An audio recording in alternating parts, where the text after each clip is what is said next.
Տիտոսին 3-րդ գլուխ Քրիստոնեական վարք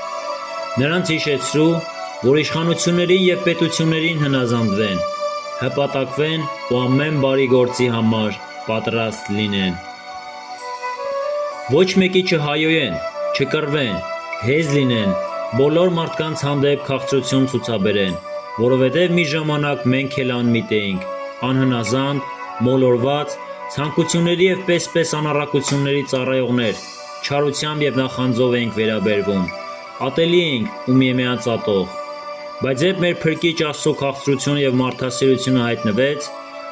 Նա ոչ թե ըստ մեր կատարած արդար գործերի մեզ փրկեց, այլ Իր ողորմությամբ, վերստին ծննդյան ավազանի միջոցով և Սուրբ Հոգու նորոգությամբ, որ առատությամբ մեզ վրա թափեց մեր Փրկիչ Հիսուս Քրիստոսի միջոցով, որպեսզի Նրա շնորհով արդարացած ժառանգներ լինենք հավիտենական կյանքի հույսով։ Հավաստի այն խոսքը,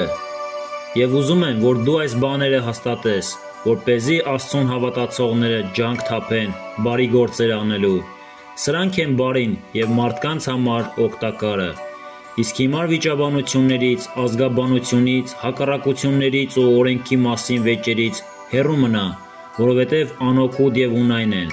Հեռու մնա հերձվածող մարդուց, մեկ կամ երկու անգամ խրատելուց հետո, գիտենալով, որ այդպիսին շեղված է ու մեղք է գործում, ինքն իրեն դատապարտելով։